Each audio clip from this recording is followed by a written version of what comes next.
नमस्कार, मैं मीनू और आज के इस एपिसोड में मैं आपको एक दूसरा नजरिया दिखाने वाली हूँ सफरिंग और पेन का।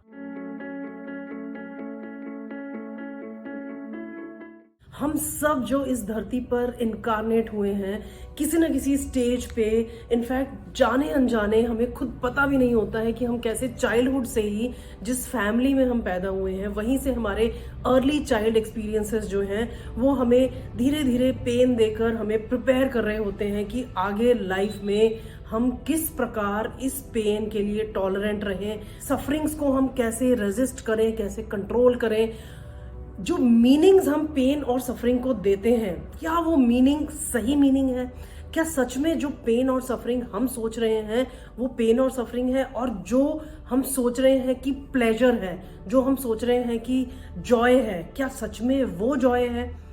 Let's get into it. मेरे अपने खुद के बहुत पर्सनल एक्सपीरियंसेस मैं इसमें शेयर करने वाली हूँ आज के एपिसोड में। एक फैमिली में जहां हम जन्म लेते हैं, वो मेरे फिजिकल बॉडी से आप हटा दीजिए, दो चीजें सेपरेट कीजिए, फिजिकल बॉडी और दूसरा स्पिरिट, मेरा जो आत्मा है। हमारी सोल जो है इस धरती पर इनकारनेट होने से पहले डिसाइड कर चुकी होती है कि उसने किस घर में जन्म लेना है, क्यों लेना है। लेना जो सोल पाथ है, हमारा जो मकसद है, असल में हम सब ह्यूमन बीइंग्स एक ही डिवाइन से आए हैं और हम सब ह्यूमन बीइंग्स का एक ही पर्पस है, चाहे वो सोशियोपैथ हो,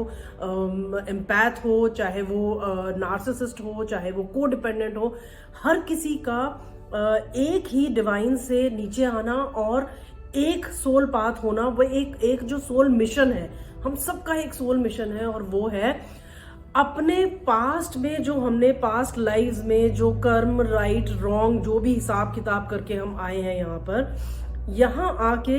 एक कंडीशन पे आते हैं हम कि हमें भूल जाना है सब कुछ, हमें कुछ भी अपनी पास्ट लाइफ का याद नहीं रखना, अदरवाइज ये बहुत कंफ्यूजिंग हो जाएगा। सो जब हम नीचे आते हैं तो हमें सिर्फ इतना पता है कि मेरी फिजिकल बॉडी में मैं आया हूँ यहाँ पर और मुझे लाइफ में कुछ इवॉल्व करना है, कुछ जीना है। लेकिन होता क्या है, क्योंकि वो कंडीशन ये है कि हमें भूल कर आना है सब कुछ, तो लेकिन ये डिसाइडेड है कि आप किस फैमिली में जाओगे। अगर आप उस फैमिली में अपने अर्ली चाइल्ड एक्सपीरियंसेस के थ्रू लर्न कर लेते हो अपने लेसन्स और आप समझ जाते हो कि मेरा पर्पस क्या है, वेल एंड गुड। अदरवाइज कुछ ऐसे subtle experiences, even drastic experiences और पैटर्न्स आपकी लाइफ में बार बार साइकिल्स के तौर पे रिपीट होने हैं। अब वो क्यों होने हैं, थोड़ा सा आपको ध्यान देना पड़ेगा। जब आपने अपनी इनकारनेशन आपने एक फैमिली में की, आप तो भूल चुके हो कि आप क्यों आए हो इस फैमिली में, लेकिन फादर, मदर, ब्रदर्स, आपका जो स्कूल है, आपने उस स्कूल में किस तरह के एक्सपीरियंसेस मिल रहे हैं, ब्रदर से कैसे मिल रहे हैं, सिस्टर से कैसे मिल रहे हैं, पेरेंट्स से कैसे मिल रहे हैं, वो सारे एक्सपीरियंसेस जो हैं, कहीं मॉकरी हो रही है, आपका मजाक उड़ रहा है, कहीं कोई आपकी बॉडी शेमिंग कर रहा है, कहीं कोई आपके नेचर को लेके आप पे क्वेश्चनिंग कर रहा है, कहीं कोई आपको कह रहा है कि ये फील्ड तुम्हारे लिए अच्छी नहीं है, तुम्हें इस फील्ड में जाना चाहिए। बड़े सारे नैरेटिव्स आ रहे हैं बच्चे की अर्ली चाइल्डहुड एक्सपीरियंसेस में। कहीं कोई उसे अब्यूज कर रहा है वर्बली, कहीं कोई उसे थोड़ी सी सपोर्ट दे रहा है, कहीं कोई उसे फिजिकली अब्यूज कर रहा है, कहीं सेक्सुअल असॉल्ट्स भी हो रहे हैं। ये जो अर्ली चाइल्डहुड एक्सपीरियंसेस हैं, इनका अगर आप साइकोलॉजी के हिसाब से अगर आप देखो तो यहीं से इंसान साइकोपैथ, सोशियोपैथ, नार्सिसिस्ट और कोडिपेंडेंट या एम्पैथ बनना शुरू होता है। तो वो किस तरह के आपके फादर मदर की वुंडिंग है, आपके ब्रदर्स की है, आपके रिलेटिव्स हैं, आपके टीचर्स हैं, स्कूल टीचर्स हैं, वो किस तरह के आपके फ्रेंड्स हैं स्कूल के, वो किस तरह से आपको सारा कुछ मिलके क्या आपको एक्सपीरियंसेस मिल रहे हैं, जिसके बेसिस पे आपकी ब्लूप्रिंट तैयार हो रही है जिंदगी की। और अब यहाँ पे हो क्या रहा है इस ब्लूप्रिंट में, आप लाइफ को एक मीनिंग दे रहे हो, आप हर चीज को एक मीनिंग दे रहे हो। सो यहाँ से आपका शेप होना शुरू होता है। मेजॉरिटी जो है उनकी लाइफ में ये मीनिंग आना शुरू होता है कि पढ़ना है क्योंकि एक नौकरी चाहिए। ये मीनिंग तो वर्चुअली सभी की लाइफ में मेनली आता है, अनलेस कोई एक मल्टी मिलियनर मल्टी बिलियनर के घर में पैदा हो, जहां बिल्कुल ही पैसे या मनी को लेकर कोई इशू या कोई डिस्कशंस ही ना होते हो। मेजॉरिटी जो है वहां पे लाइफ का मीनिंग बनना शुरू होता है कि आप अगर पढ़ाई लिखाई अच्छी करोगे तो आप एक अच्छे एम्प्लॉय बनोगे, आप इस पढ़ाई लिखाई के साथ साथ ओबीडियंट बच्चे बनोगे तो आप एक ओबीडियंट एम्प्लॉय बनोगे, राइट। सो वहां से शेपिंग होनी शुरू होती है। लेकिन हम ऑब्वियसली, क्योंकि हम पैदा तो ऐसे बड़े साइज में नहीं होते हैं, हम छोटे साइज में पैदा होते हैं, तो उसमें जो ब्रेन को हमें एक्सपीरियंसेस मिल रहे होते हैं उसको हम अडॉप्ट कर रहे हैं, एब्जॉर्ब कर रहे हैं, उसको हम ये मान रहे हैं कि ये ही गॉस्पेल ट्रूथ है। जो मेरे पेरेंट्स हैं मैं इनको आइडियलाइज करता हूँ, मेरे टीचर्स को मैं आइडियलाइज करता हूँ, मेरे फ्रेंड्स को मैं आइडियलाइज करता हूँ, जो भी मेरे आसपास के एनवायरनमेंट में मुझे एक्सपीरियंसेस मिल रहे हैं, these are the idealised situations that I am going through. So अब इसमें आपको मीनिंग्स, आप क्या उठा रहे हो, नैरेटिव्स बना रहे हो अपनी माइंड में, जो नैरेटिव्स आपको बाहर से आ रहे हैं। नैरेटिव बन रहा है कि अच्छी पढ़ाई लिखाई करना जरूरी है क्योंकि अच्छी नौकरी नहीं, क्योंकि नौकरी चाहिए, अच्छी नौकरी नहीं, ये वर्ड नहीं मैं यूज करूंगी, पढ़ाई लिखाई करना जरूरी है क्योंकि नौकरी करनी जरूरी है। अब वो नौकरी टॉक्सिक होती है, वहां पे टॉक्सिक कल्चर है या नहीं, वहां पे आपको इमोशनल और फिजिकल या फाइनेंशियल फुलफिलमेंट मिलती है या नहीं, वो कोई बात नहीं करता, क्योंकि everybody is wounded in their own way. सब लोग अपनी सोल को इवॉल्व करना भूल के वो मीनिंग ऑलरेडी दे चुके हैं, वो जनरेशन से चला आ रहा है, meaning after meaning, generation after generation, same meanings are being passed on to everybody in the next generation. Now अब ये मीनिंग ये आ गया कि आपको शादी करना जरूरी है क्योंकि आपके चारों तरफ जो है लोग अदरवाइज आपको जज करेंगे, इतना बड़ा हो गया अभी तक शादी नहीं की, इतनी उम्र हो गई लड़की की शादी नहीं की इसने अभी तक। फिर उस शादी में आपको इमोशनल फुलफिलमेंट मिलती है कि नहीं, आपको फाइनेंशियल फुलफिलमेंट मिलती है कि नहीं, आपको एक बैलेंस्ड रिश्ता मिलता है कि नहीं, जिसमें जितना आप वॉक कर रहे हैं उतना दूसरा भी वॉक करे, मीटिंग हाफ वे, वो सिचुएशन मिल रही है कि नहीं। इससे कोई मतलब नहीं है। आपके माइंड में इनग्रेन कर दिया जाता है कि आपको शादी को सरवाइव करना है, क्योंकि शादी आप अपने लिए नहीं कर रहे हो, शादी आप बाहर के लोगों को दिखाने के लिए कर रहे हो। नौकरी भी आपको अपने बारे में बाद में सोचना है, आपको दुनिया को दिखाने के लिए पहले करना है कि इस पोजीशन पे है, इतना कमाता है, इतना कमाती है, शादी इसकी बहुत अच्छी चल रही है, बच्चे हैं, सब कुछ सेट है, सब कुछ सेट है। ये जो आपने लाइफ को मीनिंग्स दिए हैं, ये मीनिंग्स एक्चुअली सोल और स्पिरिट को नहीं अलाइनमेंट में आते हैं। सोल और स्पिरिट की अलाइनमेंट, सोल या स्पिरिट की जो अलाइनमेंट है वो बिल्कुल अलग है। सोल हमारा जो है इनकारनेट हुआ कि मुझे इन एक्सपीरियंसेस के थ्रू, इन अब्यूजेस के थ्रू, इन बिट्रेयल्स के थ्रू मुझे अपना कर्म याद करना है। कर्म क्या? मेरा कुछ ना कुछ पास्ट लाइफ में मैंने हर्ट किया लोगों को, मैंने परेशान किया लोगों को, कंट्रोल किया, मैनिपुलेट किया, कुछ ना कुछ अब्यूज किया मैंने लोगों को। वो मुझे अपनी सोल को इवॉल्व करने के लिए मैंने ये बॉडी चुनी और मैं नीचे आया। और अब मेरे साथ जब ये होगा तो मुझे ये याद आएगा कि शायद मैं स्पिरिचुअल मेडिटेशन वर्क करके, स्पिरिचुअलिटी करके मैं ये चीज सीखूं, या जर्नलिंग करके, या मैं अपने जो मेरा सोल पाथ है वो शायद मेरा सोल मुझसे डायरेक्टली ना बात करे। लेकिन आपने देखा होगा कि कई लोग बचपन में ही सिंगर बन जाते हैं, बचपन में ही पेंटर बन जाते हैं, बहुत यंग एज में ही अपनी उनकी अलाइनमेंट हो जाती है कि मुझे ये कंट्रीब्यूट करना था मुझे सोसाइटी में, और मुझे इसी में मेरे सोल को सेटिस्फेक्शन मिल रहा है और इसी में मैंने आगे जाना है। तो अगर आपका सोल शुरू में ही अलाइनमेंट हो जाती है तो देन आपको याद आए या ना आए, बट आप एक इवॉल्व्ड लाइफ जीते हो। लेकिन बहुत सारे केसेस में ऐसा होता है कि ये याद नहीं आता और इसके लिए आपको वो साइकिल्स रिपीट करनी पड़ती है। लेकिन आप मीनिंग दे चुके हो लाइफ को कि वो जो एब्यूजेस, वो जो बिट्रेयल्स है ना, वो गंदे हैं, वो खराब है, वो मुझे बचना है इन बिट्रेयल से, मुझे बचना है इन अब्यूजेस से, मुझे बचना है इन साइलेंट ट्रीटमेंट से, मुझे बचना है साइकोपैथ से, मुझे बचना है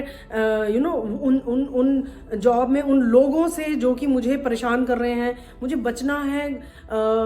लाइफ में अपने रिश्तों में उन लोगों से जो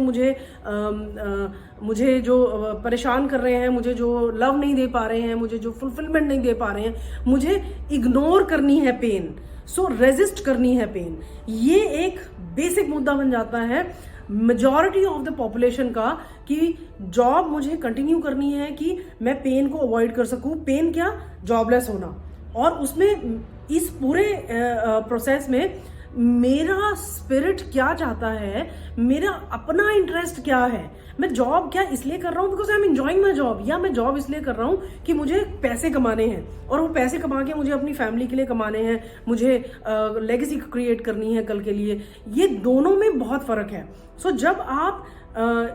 ऐसे ही शादी का अगर आप देखो कि शादी इसलिए करनी है कि फादर मदर खुश रहें, कि सोसाइटी ये कहती रहे कि भाई बिल्कुल सेट है उसकी लाइफ। सो इन दोनों ही कंडीशंस में क्या मैंने कभी अपनी सोल के साथ कॉन्वर्सेशन और कनेक्शन करके देखा कि मुझे क्या चाहिए? कि मुझे अगर जॉब, देखिए हम 3D वर्ल्ड में हैं, सो ऑब्वियसली 3 डायमेंशन में मनी जरूरी है। लेट्स से मेरा सोल कहता है कि मुझे वर्ल्ड ट्रैवल करना है, तो वर्ल्ड ट्रैवल करने के लिए मुझे पैसा जरूरी है, तो मुझे कमाई तो करनी पड़ेगी, मुझे वो कमाना तो पड़ेगा। लेकिन क्या वो कमाने के लिए जो मैं अडॉप्ट कर रहा हूँ जरिया, क्या वो मेरी सोल अलाइनमेंट के साथ मैच कर रहा है? क्या वो अलाइंड है मेरे सोल के साथ? अगर मैं एंजॉय करता हूँ एक फ्रीलांसर होना, अगर मैं एंजॉय करता हूँ राइटिंग करना, तो मुझे वो नैरेटिव्स तो नहीं है जिन्हें मैंने इंटरनलाइज किया है कि नहीं राइटर्स वगैरह को अच्छा पैसा नहीं मिलेगा। अगर आप गेम्स वगैरह में स्पोर्ट्स में जाते हो, यू नेवर नो इतना कंपटीशन है, तुम्हें मिलेगा या नहीं मिलेगा। सो वो फियर बेस्ड थिंकिंग आपके ऊपर थोप दी गई, प्रोजेक्ट कर दी गई। वो इसलिए प्रोजेक्ट कर दी गई क्योंकि खुद बेचारे वुंडेड चारों तरफ लोग थे, और जो फियर बेस्ड थिंकिंग में वो जिए, वही फियर बेस्ड थिंकिंग आपके ऊपर प्रोजेक्ट कर दी और आपने भी उसे मान लिया। क्योंकि एक स्मॉल चाइल्ड 0 to 7 ईयर्स का है, जो उसे क्या पता सही क्या है गलत क्या है, उसे क्या पता कि कोई सोल भी है, मेरी बॉडी, मेरी फिजिकल बॉडी अलग है, मेरा सोल है जो उसमें अंदर है और मुझसे बात कर सकता है, जिसे हम इंट्यूशन कहते हैं। तो वो इंट्यूशन तो वैसे ही मरनी शुरू हो जाती है जब शुरू में आप आकर कहते हो कि मुझे ये काम करना अच्छा लग रहा है, और चटाक करके आपको पड़ता है कि ये टाइम वेस्टेज है, बाहर मिट्टी से खेलना बंद करो और जाके सीधे अपनी पढ़ाई करो। सो आप अपनी इंट्यूशन को साइड करना शुरू कर देते हो कि नहीं, मेरी इंट्यूशन कह तो रही थी कि पेंटिंग में मजा आ रहा है, मुझे बाहर कुछ खेलने में मजा आ रहा है, लेकिन ये इंट्यूशन गलत है क्योंकि मेरी पेरेंट्स मुझे कह रहे हैं कि ये वेस्टेज ऑफ टाइम है। तो वहां से आपने मीनिंग देना शुरू किया, चीजों को मीनिंग देना शुरू किया कि आपको टॉक्सिक कल्चर के बारे में नहीं किसी ने एजुकेट किया, आपको एजुकेट किया जॉब चाहिए, पैसा चाहिए, रिश्ता चाहिए, और वो सब इसलिए चाहिए क्योंकि दुनिया अदरवाइज क्या कहेगी। सो आपको आपकी इंट्यूशन को अवॉइड करके कि तुम्हारी अपनी खुद की आइडेंटिटी क्या है, सेल्फ लव, सेल्फ आइडेंटिटी और अपने खुद के इंटरेस्ट क्या हैं, उनको सबको साइड में रखो और ये सोचो कि जिंदगी में सरवाइव कैसे करना है। सो वहां जब आपका वो ब्लूप्रिंट बना, और उसके बाद जब आपको, और वो बना कैसे, नेचुरली जब पेरेंट्स आपको सिखा रहे थे, जब आपके टीचर्स आपको सिखा रहे थे, तो वो कल्चर ऐसा था कि सिखाते वक्त थ्रैश कर रहे थे, डांट रहे थे आपको, और वो उनको पता भी नहीं कि वो आपको प्रिपेयर कर रहे हैं कि फ्यूचर में जब इस तरह के लोग मिले जो डांट रहे हैं, अब्यूज कर रहे हैं, आपको ब्लेम शिफ्ट कर रहे हैं, आपकी गलतियां निकाल रहे हैं, आपको क्रिटिसाइज कर रहे हैं, आपको जज कर रहे हैं, आपको इंसल्ट कर रहे हैं, तो हम आपको प्रिपेयर कर रहे हैं। बेसिकली हमने आपको प्रिपेयर कर दिया कि आगे आपने टॉलरेंस रखना है इस तरह के बिहेवियर के लिए। सो अब होना क्या चाहिए था आइडियली, कि सोल अगर बात कर सकता तो वो ये कहता कि ये एक्सपीरियंसेस तुम्हें ये बताने के लिए हैं कि you have gone through some kind of such experiences in your past life. आपने पास्ट लाइफ में या तो लोगों के साथ, किसी के साथ इस तरह से किया है, और आपको लर्न करना है और इन्हें फॉरगिव करना है। सो एक तरफ आपका जो नैरेटिव बना है शादी और जॉब का, वो 3D वर्ल्ड में रहने के लिए तो जरूरी है, मैं मानती हूँ, बट जरूरी इस कदर है जो आपके साथ अलाइंड है, जो आपकी सोल के साथ अलाइंड है। तो वो तो बचपन में वैसे ही वो इंट्यूशन ही खत्म कर दी कि तुम जो भी सोचते हो वो गलत है, तुम जो बनना चाहते हो वो गलत है, तुम फुटबॉल क्यों खेल रहे हो, वो तो वेस्टेज ऑफ टाइम है। तो आपने उसकी तो इंट्यूशन तो वैसे ही मार दी बच्चे की, तुम पढ़ाई क्यों कर रही हो। जैसे मुझे कॉन्स्टेंटली बोला जाता था पढ़ाई क्यों कर रही हो, एंड में जाके तो तुम्हें चूल्हा चौकी करना है, तुम्हें तो किचन संभालना है। सो आपकी इंट्यूशन तो वही मर गई कि मैं अच्छा पढ़ती हूँ, स्कूल में मैं फेमस हूँ, सब लोग मुझे लाइक करते हैं, मेरी पढ़ाई को लाइक करते हैं, सबसे आगे मुझे रखा जाता है पोएम कॉम्पिटिशन्स, स्पीकिंग कॉम्पिटिशन्स, एक्सटेम्पोर्स, और राइटिंग में अच्छी हूँ, अच्छा लिखती हूँ, हिंदी भी इंग्लिश भी, टीचर्स पसंद करते हैं। लेकिन घर में आपको बोला जा रहा है ये सब वेस्टेज है टाइम, इनमें इसमें कुछ नहीं है। लड़कियों के लिए ज़रूरी है कि वो किचन का काम पहले सीखें।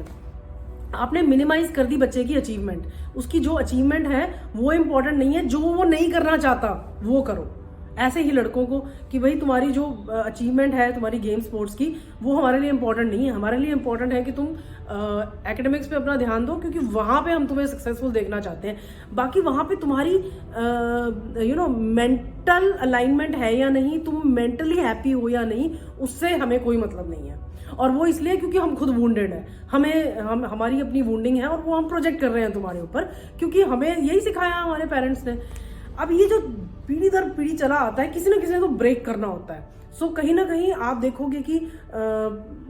People take the step, extreme step, कि नहीं भाई मुझे तो सेम सेक्स मैरिज करनी है, मुझे तो जॉब ऐसी करनी ही नहीं है 9 to 5 वाली, मुझे तो हटके कुछ अलग ही करना है, या फिर मैं तो इस रिश्ते में मैंने बहुत करके देख लिया और मुझे अब डिवोर्स लेना ही लेना है। सो जो वो डील ब्रेकर जिसे कहते हैं ना, जो वो जनरेशनल कर्स ब्रेकर होते हैं, जो डिसाइड करते हैं कि enough is enough, I have to get out of it. So basically अगर आप अपने सोल का मेन मिशन देखो तो वो सच में वो यही है कि इन एक्सपीरियंसेस के थ्रू आप इवॉल्व होकर अपनी कॉन्शियसनेस को इतना एक्सपैंड कर सकें जहां पर आपको ये चीजें समझ में आए, आपको ये पैटर्न समझ में आए कि ये सफरिंग्स और पेन्स जो हैं इनको भी हमने ही मीनिंग दिया है। इनको मीनिंग हमने तब दिया जब बचपन में हमें बताया गया कि जब कोई आपके लिए गलत कर रहा है उसको दबा के दो, रिवेंज लो, उसके साथ ये गलत करो, सो वो आपको या फिर विक्टिम बन जाओ, या फिर विक्टिम मेंटालिटी में अपने आप को विक्टिम समझो कि मेरे साथ बुरा कर दिया इस इंसान ने, बहुत बुरा हुआ मेरे साथ, सो आप अब यही इसी तरह से बचपन में बनते हैं साइकोपैथ्स। और जैसे मैंने बताया, अब आपने तो मीनिंग ही बदल दिया जिंदगी का, मतलब majority of the population has changed the meaning of the life and the purpose for which we incarnate on to this planet. So हम ये सोचते आ रहे हैं कि मुझे कंसिस्टेंटली पैसा कमाना है, मुझे कंसिस्टेंटली कोशिश करनी है कि मेरे रिश्ते चलते रहें, उसके लिए चाहे मुझे अपने बिहेवियर्स को शिफ्ट करना पड़े, मुझे चाहे अपना मन मार के मुझे अपने मुझे 9 to 5 जॉब में अगर ड्रैग करना है, रोज बस्ता उठा के जाना है, चाहे मेरा मन कर रहा है या नहीं कर रहा है, मुझे करना है, क्योंकि पैसे नहीं होंगे तो मैं कैसे करूंगा। अब इसमें जब आपकी सोल अलाइनमेंट नहीं होती, when your mind heart is not convinced, जब आप खुद कह रहे हो कि मैं नहीं एंजॉय कर रहा हूं, तो कहीं ना कहीं यूनिवर्स आपको प्रॉब्लम्स देना शुरू करता है, जिसे हम सफरिंग कहते हैं। हम कहते हैं ऑफिस में बहुत प्रॉब्लम्स आ रही हैं, टॉक्सिक लोग हैं, टॉक्सिक कल्चर है, लोग मुझे परेशान कर रहे हैं। वो एक्चुअल में आपके सोल ने, क्योंकि आपने पहले वो फिजिकल बॉडी में वो एक्सपीरियंसेस जो हुए थे सिमिलर, जब पेरेंट्स कर रहे थे तो आपको ये लग रहा था कि यार ये तो आइडियलाइज सिचुएशन है, मेरे पेरेंट्स हैं, ये तो नॉर्म है। तो आपने उस समय अपने आप ने लेसन्स लर्न नहीं किए, फ्रेंड्स के थ्रू नहीं लर्न किए, कुछ टॉक्सिक लोग बार बार आपकी तरफ आए, कुछ बॉसेस आए, कुछ रिश्ते आए, रोमांटिक रिलेशनशिप्स आए, आप लर्न ही नहीं कर रहे थे लेसन्स। तो फिर वो कहीं ना कहीं आपको ऐसी सिचुएशन में ले जाएगा कि लो भाई ये जॉब है, अब इस जॉब में मैं तुम्हें चारों तरफ इतना टॉक्सिक कल्चर दूंगा कि तुम्हें वो सबकॉन्शियस ब्रेन तुम्हें याद दिला रहा है कि भाई ये मकसद नहीं था, कि मन कुछ और कर रहा है और आप कुछ और करने की सोच रहे हो, क्योंकि तुम्हारा सोल पाथ के साथ वो अलाइनमेंट नहीं है। सोल पाथ के साथ तुम्हारी अलाइनमेंट याद दिलाने के लिए आपकी फिजिकल बॉडी, आपको ड्रैग कर रही होती है, और आपकी जो आपका जो सबकॉन्शियस है वो आपको याद दिलाने के लिए ये एक्सपीरियंसेस बुला रहा होता है पास में कि और टॉक्सिसिटी देखो, और सफरिंग देखो, और पेन देखो, बिकॉज इसके through you will go into spiritual alignment with your soul path. और आपका सोल पाथ जैसे जैसे आप कोशिश करते हो, जैसे फॉर एग्जाम्पल फॉर मी, हमने बहुत ईगो लेयर्स बनाई होती हैं। ये ईगो लेयर्स वहीं से होती हैं जो बचपन में कि मुझे जॉब करनी ज़रूरी है, मेरी पोजीशन अच्छी होगी तो लोग मुझे एडमायर करेंगे, क्योंकि मेरे पास मेरी अपनी अलाइनमेंट नहीं है, मुझे मेरी अपनी सेल्फ आइडेंटिटी नहीं पता, मुझे नहीं पता कि मैं क्या हूँ, लोग मुझे बताएं कि मैं क्या हूँ। सो लोग कहेंगे कि वाह ये तो बहुत अच्छा काम करती है, ये तो बहुत अच्छी मेहनत करती है, इसके अंदर तो ये क्वालिटी है, तो मुझे पता लगेगा कि हाँ I am a good leader, I am good in this, मैं ये अच्छा कर सकती हूँ, ये अच्छा कर सकता हूँ। बड़े मेजॉरिटी ऑफ द केसेस यही चल रहा होता है। अब जैसे मैं अपना केस देखती हूँ तो मुझे बचपन में जितनी लेयर्स डेवलप हुई मेरे पर्सनालिटी में, जिसे हम ईगो लेयर्स बोलते हैं, ये हमारा डिफेंस मैकेनिज्म होता है। तो जितना डिफेंस मैकेनिज्म बनता गया अपने आप को प्रोटेक्ट करने के लिए, like a child, you know, I was fawning. हर सिचुएशन में मैं ऐसे सिमट जाती थी कि मुझे कोई अब्यूज ना करे, मुझे डर लगता है अब्यूज से, मुझे हर्ट ना करे। सो अपने आप को ब्लॉक करके रखो, कम से कम इंटरेक्शंस करो, और जहां तक हो सके बस अपने आप को सेव करके रखना है। ये पाथ ऑफ लीस्ट रेजिस्टेंस नहीं है, पाथ ऑफ लीस्ट रेजिस्टेंस है कि सरेंडर कर दो, लेट्स सी व्हाट हैपेंस। यहाँ पे इस जॉब में टॉक्सिक कल्चर है, अपना जितना एंजॉय कर रही हूँ काम, जितना मजा आ रहा है करते रहो, बाकी देखी जाएगी। Let's see what happens. I am not going to be a part of this gossip culture, या फिर जो यहाँ पे नेगेटिविटी लोग फैला रहे हैं, मैं इसका हिस्सा नहीं बन सकता हूँ या बन सकती हूँ। मुझे या तो एंजॉय करना है इस कल्चर को, या यहाँ से निकलना है, वॉक अवे करने की हिम्मत करनी है। लेकिन यूजुअली हम सब सरेंडरिंग से बहुत डरते हैं, हमें सरेंडर करते हुए बहुत डर। मैंने इतना रेजिस्टेंस किया है, मेरी फिजिकल बॉडी बिल्कुल तैयार नहीं थी स्पिरिचुअल पाथ को लेने के लिए, लेकिन मेरी सोल जो है वो इतना कन्विंस्ड थी कि टाइम आ गया है। बहुत सारे ऐसे मुद्दे हैं जिनको तुम इग्नोर कर रही हो, जिन्हें तुम समझ नहीं पा रही हो, जो बैलेंस नहीं है, और जब तक तुम इन चीज़ों को अपना शैडो वर्क करके नहीं निकालती हो, रिलीज नहीं करती हो, ट्रैप्ड ट्रॉमास है तुम्हारे बहुत सारे इश्यूज ऐसे हैं जो करंट लाइफ में तुम्हारी जिन्हें तुम नम कर रहे हो। ये भी एक हमारे अंदर एक होती है चीज़ कि फैमिली लाइफ ठीक नहीं लग रही, इसको नम करने के लिए जॉब ठीक नहीं लग रही, उसकी फीलिंग्स को, टॉक्सिक फीलिंग्स को नम करने के लिए चलो कभी कभी वीकेंड्स पे घूमने फिरने जाते हैं। वो ठीक नहीं लग रहा है, जब सब कुछ ऐसा लग रहा है कि चारों तरफ कोई भी चीज़ खुशी नहीं दे रही, तो चलो फैंसी हॉलीडेज पे जाते हैं, अपने आप को पैम्पर करते हैं, जिसे हम सेल्फ केयर कहते हैं। सेल्फ केयर और सेल्फ लव में आजकल लोग बहुत कंफ्यूज होने लग गए हैं। सेल्फ केयर सिर्फ आप एक अपनी फीलिंग्स को नम करके, मुझे हेड मसाज चाहिए, मुझे बॉडी मसाज चाहिए, मुझे कुछ करना है अपने लिए जिससे कि मुझे टेम्पररी सेटिस्फैक्शन मिले, तो आप क्या कर रहे हो, ये एडिक्शन है। आप अपनी फीलिंग्स को नम करके कुछ और चेज कर रहे हो। घर में ठीक नहीं लग रहा है, मजा नहीं आ रहा है, तो चेज कर रहे हो कि मैं जॉब पे जाऊंगा तो वहां पे शायद मुझे ठीक लगे। जॉब में टॉक्सिसिटी नजर आ रही है तो मैं यहाँ जाता हूँ, फ्रेंड्स के साथ बैठता हूँ, पुराने फ्रेंड्स को पकड़ता हूँ, उनके साथ बैठता हूँ। सो एक विशियस सर्कल है, ये साइकिल है, जहां पे आप अपनी हर सिचुएशन में फीलिंग्स को नम करके किसी और चीज को चेज कर रहे हो कि मुझे वहां से शायद खुशी मिल जाए। खुशी फिर नहीं मिल रही है, समझ ही नहीं आ रहा है कि खुशी कहाँ रह गई है, कहाँ पे रियल प्लेजर आता है। लेकिन वो रियल प्लेजर जो है वो तो उसका मीनिंग ही बदल दिया था बचपन में फैमिली वालों ने, कि रियल प्लेजर तो वो था कि उस सफरिंग को आने दो,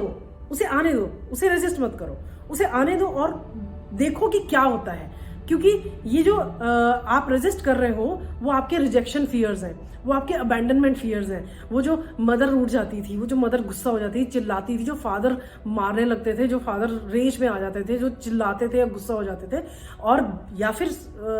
बात ही नहीं करते थे, या फिर कोवर्ट तरीके से आपको कंट्रोल करते थे कि भाई तुम्हारे ये बिहेवियर ठीक है, मैं इससे खुश हूँ, ये बिहेवियर नहीं होगा तो फिर मैं तुमसे बात नहीं करूंगी या करूंगा। सो आप तो मीनिंग ही बदल चुके हो हर चीज का। आपको ये लगता है कि वो सफरिंग जो है, जो मेरे टॉक्सिक कल्चर से आ रही है, वो उसका मैं विक्टिम हूं। मैं तो इस कल्चर का विक्टिम बन गया, चाहे वो घर का कल्चर हो, चाहे वो ऑफिस का कल्चर हो। लेकिन माय फ्रेंड्स, नहीं, मैंने बहुत स्पिरिचुअल वर्क किया है पिछले 2 सालों में, और आज मैं जानती हूं कि जिंदगी का मीनिंग जो है वो इन सफरिंग्स और पेन्स में ही है। इट डजंट मीन कि हमें वो सफरिंग्स को एंजॉय करना है, हमको उस पेन को एंजॉय करना है। नो, वो सफरिंग और पेन जो है वो एक्चुअली हमें जगाने के लिए आती है, सो दैट हम वो स्पिरिचुअल पाथ को लेकर अपने ट्रैप्ड ट्रॉमास को, जो बचपन से हमें ट्रैप ट्रॉमास मिले थे, जो हमें ट्रॉमास लगे भी नहीं, जो हमें आइडियल सिचुएशंस लगी, उन ट्रैप्ड ट्रॉमास को समझ के हमें अपनी लाइफ के इस बात को समझना है कि आज जो मैं जी रही, जो सहा, जो मैंने जिया, जो मैंने बिट्रेयल्स देखे, वो तो पिछले लाइफ टाइम से आ रहे थे और मुझे उनको रिलीज करना है, सबको बहुत कंपैशनेटली और लविंगली, और मुझे सबको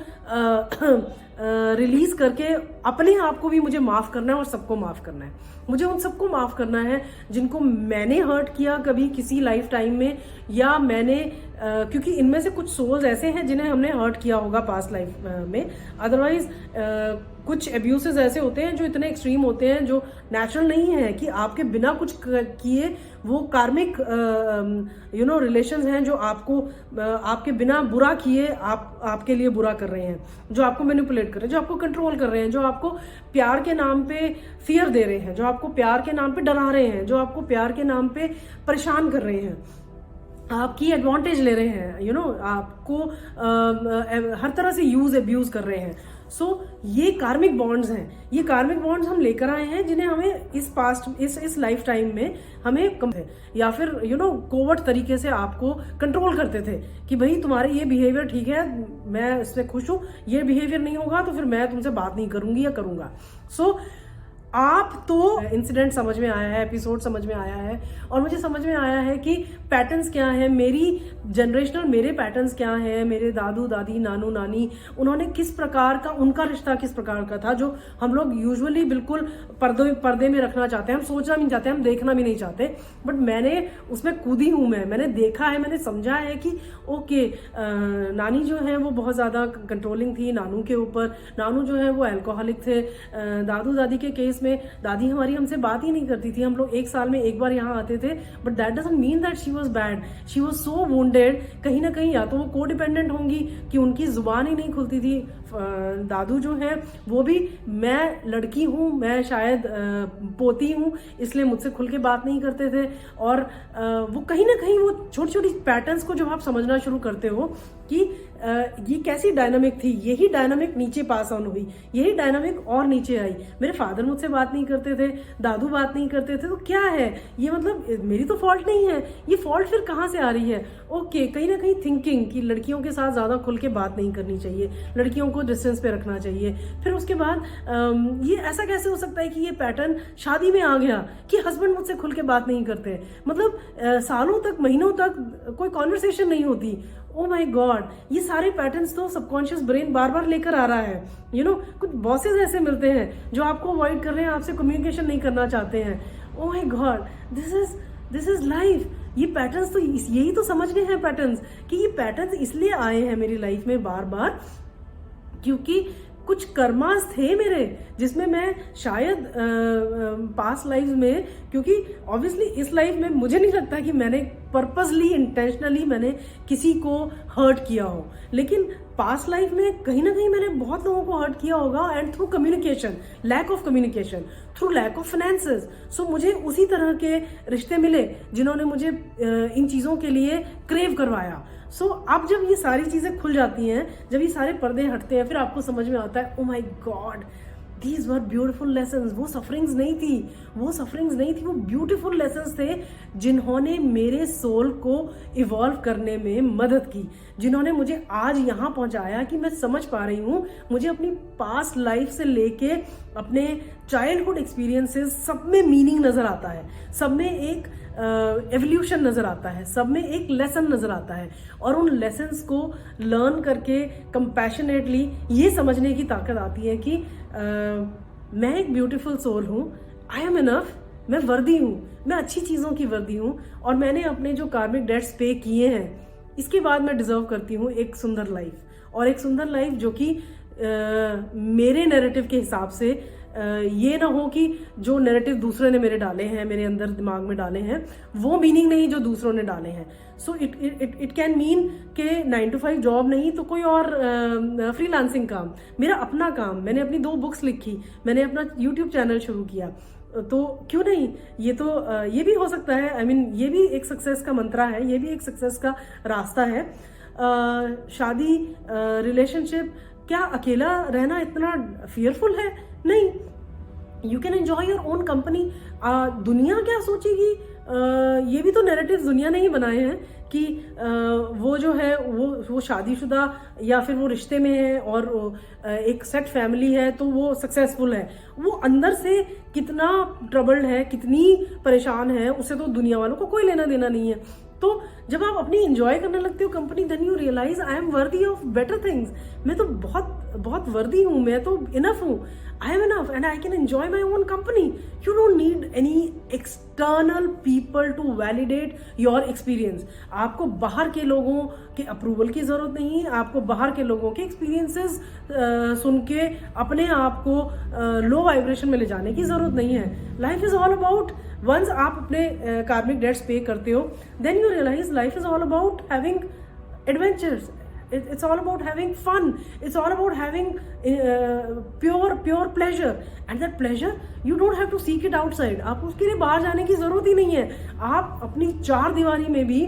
प्लेजरेबल इंसिडेंट समझ में आया है, एपिसोड समझ में आया है, और मुझे समझ में आया है कि पैटर्न्स क्या है, मेरी जनरेशनल मेरे पैटर्न्स क्या हैं, मेरे दादू दादी नानू नानी उन्होंने किस प्रकार का, उनका रिश्ता किस प्रकार का था, जो हम लोग यूजुअली बिल्कुल पर्दे में रखना चाहते हैं, हम सोचना भी नहीं चाहते, हम देखना भी नहीं चाहते, बट मैंने उसमें कूदी हूँ, मैंने देखा है, मैंने समझा है कि ओके नानी जो है वो बहुत ज़्यादा ऑथेंटिक पर्सनैलिटी को बाहर निकालने में मुझे काफ़ी साल लगे, लेकिन जब मैं ये निकली तो मुझे रियलाइज हुआ how much I love myself, how much I love each shadow of mind, how much I love each stupidity of mind, how much I love each silliness of mind. मुझे अपनी हर अच्छी बुरी आदत, I just love myself for it. नहीं मन है अगर किसी दिन घर साफ करने का, मत कीजिए, उसमें प्लेजर पाइए, उसमें गिल्ट और शेम रहने दीजिए। वो गिल्ट और शेम जो बचपन में दी थी कि क्या फ़ायदा इतना पढ़ोगी और यू शुड फील शेम कि तुम किचन का काम नहीं जानती हो, व्हाट इज़ इट। निकालो ये सारी गिल्ट और शेम और सोचिए मैं जो हूँ, मैं हूँ, मैं एक डिवाइन बीइंग हूँ और बहुत सुंदर हूँ। मैं जैसे भी हूँ, चाहे बॉडी शेमिंग भी बहुत होती थी बचपन में, तो सभी को I think early child experiences में, पतली है, सांवली है, थोड़ी और ऐसी हो जाए तो अच्छी लगेगी, थोड़ी और वैसी हो जाए, और हमारे जैसे एम्पैथ्स जो हैं इन सारी चीज़ों को इंटरनलाइज कर लेते हैं कि I think I am not good looking, I think मैं यू नो मुझे परफेक्ट होने के लिए थोड़ा और मेहनत करनी पड़ेगी, मुझे थोड़ा और मोटा होना है। मैं इतने डॉक्टर्स के पास जाया करती थी, मुझे बताइए कि मैं कैसे मैं मोटी हो सकती हूँ, मुझे बताइए कि मैं कैसे छोटी हो सकती हूँ, क्योंकि मेरी नानी मुझे बार बार कहा करती थी इतनी लंबी हो रही है, इतनी लंबी हो रही है, हम लड़का कहाँ से लाएंगे इसके लिए लंबा लड़का। सो बच्चे को तो नहीं पता कि ये बेचारी नानी वुंडेड है, इनके जिंदगी को देखने का मीनिंग इनका अलग है, और वो मीनिंग वो मेरे पे प्रोजेक्ट कर रही है, थोप रही है, जो कि अनजाने में हो रहा है। बट जब आप स्पिरिचुअल वर्क करते हो, अपने शैडो वर्क करते हो, आपकी ऐसे खुलती लाइफ ऐसे खुलती है, शाइन करती है कि आपको समझ में आता है लाइफ वो नहीं है जो मैं सोच रहा था या सोच रही थी। लाइफ इससे बहुत हटके है। लाइफ तो है कि मैं अपने सोल को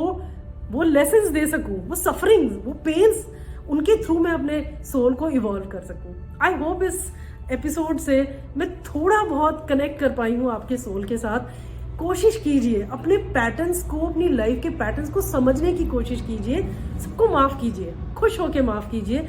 और सबसे पहले अपने आप को माफ कीजिए। आप हमेशा से डिजर्व करते हो एक सुंदर लाइफ, एक प्लेजरेबल लाइफ, एक हैप्पी लाइफ। तो वो दीजिए, अब दीजिए, without any guilt. It's okay to walk away, it's okay to walk away from toxic relations, it's okay to walk away from toxic jobs without feeling guilty. बिना किसी guilt और Shem के surrender करके देखिए, क्या होता है देखिए, और अच्छा ही होता है। यूनिवर्स ऐसे ही आपको अबंडेंस देता है जब आप करेजियसली अपने लिए खड़े होते हैं। When you stand up for yourself, universe gives you all that you have never even desired, all that your soul desired. जो आपके सिर्फ सोल को पता है कि वो क्या चाहता है, वो सब अपने आप आता है जब एक बार ये जो पर्दा है, ये जो वेल है, ये रिमूव होती है आपके पर्सनैलिटी से। ये जो लेयर्स हैं आपकी ईगो लेयर्स, जब ये रिमूव होती हैं, धीरे धीरे आपका सोल पाथ जो है वो अपने आप आपके सामने आता है और सब अलाइनमेंट होती है पूरी तरह से। आई होप इस एपिसोड के थ्रू मैं एक भी अगर इंसान की आंखें खोल पाई कि वो अपना स्पिरिचुअल वर्क करे। मैं दिन में 2 बार मेडिटेशन करती हूँ और जो मुझे मिलता है वो मुझे पता है। जो मुझे प्लेजर, शांति और प्यार जो मुझे महसूस होता है, जो प्यार मैं बाहर ढूंढती थी वो मुझे अंदर महसूस होता है। जो फुलफिलमेंट मैं बाहर ढूंढती थी मुझे वो अंदर महसूस होता है। ऑफ कोर्स इसमें मेरा शैडो वर्क जो है, I am so blessed and thankful for every moment that I have lived in the last specially 2 years। Of course ज़िंदगी से तो मैं बहुत ही ग्रेटफुल हूँ, ग्रैटिट्यूड है मुझे कि ये ज़िंदगी मुझे मिली और इस ज़िंदगी में हमने इन पेन्स को और इन सफरिंग्स को, इन बिट्रेयल्स को, इन एब्यूसेस को देखा, महसूस किया और इनसे हमने सीखा। मैंने तो ये सीखा कि मेरा सोल जो है वो बहुत ही प्योर और ब्यूटीफुल सोल है और इसको डिज़र्व करता है ये ब्यूटीफुल एडवेंचर्स, ब्यूटीफुल प्लेजर्स। और उस प्लेजर के लिए मुझे बाहर के प्रोडक्ट और सर्विसेज के वेट करने का ज़रूरत नहीं है। It is there within me. I hope आप में से कुछ लोग इस एपिसोड से इंस्पायर होकर अपना पास्ट ट्रॉमास जो हैं वो निकालने का वर्क शुरू करें, शैडो वर्क थोड़ा सा करें और देखिए कि लाइफ कैसे चमकती है। फिर मिलूंगी आपसे बहुत जल्द। नमस्कार।